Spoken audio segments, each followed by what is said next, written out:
大家好，欢迎收看有点特别。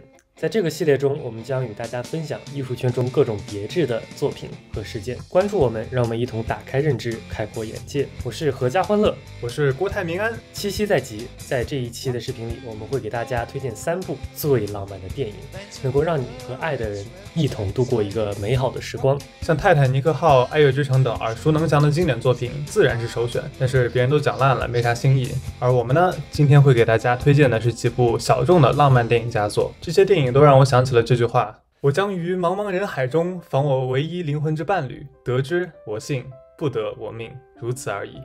徐志摩写的真好。向大家推荐的第一部电影是2002年的台湾青春片《蓝色大门》，青涩的桂纶镁和陈柏霖作为主演，贡献了非常纯净的感情。它讲述的是一段三角恋引发的青春故事。女主角孟克柔的好友林月珍告诉她，自己喜欢上了一个叫张世豪的男生，想要拜托克柔去接近张世豪。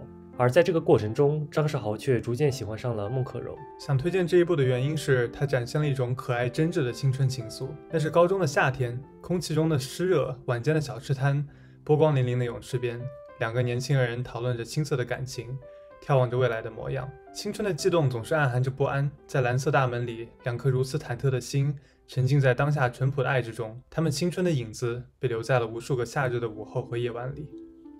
也许是因为夏天温热惬意的空气，又或者因为暑假这个时间段很独特，许多爱情故事好像都发生在这段时间里。这是一段可以无忧无虑享受生活的时光，但是每当夏日结束时，又会感到一阵惆怅，惋惜它的匆匆流逝。Call Me By Your Name 把我们带到了夏日的意大利小镇，由甜茶饰演的男主角艾利奥与家人一同来此度假。一同来到的还有美国青年 Oliver。逐渐的两人开始相互吸引，但是性别和年龄的因素让双方迟迟无法跨出最后那一步。随着两人情感日渐浓烈，他们抛弃世俗之见，开始了一段不知何时就会消散的爱情。夏天成为了艾利奥和奥利弗自我探索的一段时间，他们试图探究清楚自己的情欲，让夏日时光逐渐有了形状。虽然到头来仿佛只是一场南柯一梦，但是相处时的美好仍然深深烙印在两人内心的深处。可以说，这是一段仅属于夏日的短暂浪漫。这部片子还蛮出圈的吧，好像是小众里的大众一样。我觉得里面这首主题曲 Mystery of Love 有点伤感，但是我觉得真的还蛮好听的。在开往维也纳的列车上，青年杰西和少女塞琳娜偶遇了，两人一见如故，当即决定在维也纳共处一天。他们谈论着以往的生活，抒发自己的感想，共同体会着匆忙人生中片刻的浪漫。只可惜，杰西第二天一早就要回到美国，这段恋情只能持续1天1夜。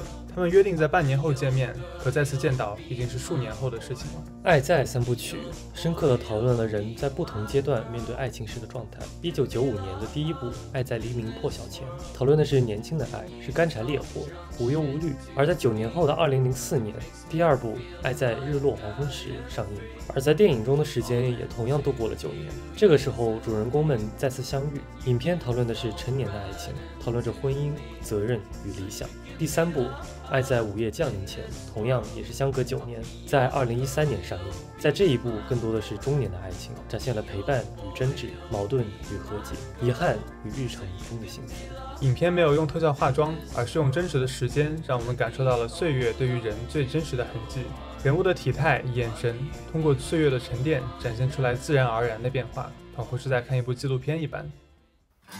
除此之外，我们还想给大家推荐一个影集，叫《Modern Love》。这部剧改编于《纽约时报》上的同名专栏《Modern Love》，是由不同笔者投稿的个人真实发生的经历。目前有2集16集，每集都是独立的一个个小故事，呈现出不同性别、性向在不同年龄段对于爱情的理解或看法，像是青涩情侣或为人父母，又或是讲述了世俗成功与失败的感情背后的苦与甜。而且其中还有一集是女神安妮海瑟薇主演的，讲述患有了心理疾病的特殊群体在面对爱情时的阻碍。这部我真的好喜欢，对我来说，这部剧能让我在沮丧的时候给我相信爱情的信心，在我恋爱脑上头忘乎所以时让我平静下来，去回归内在，找到自己的中心。可以说，里面展现的不同的爱情模样，让我们不论身处在爱情的哪个阶段，都可以汲取到所需的快乐。感谢大家的收看，祝各位有情人终成眷属，表白的能成功，恋爱的能和美，失恋的没事，这不是可以看我们的节目吗？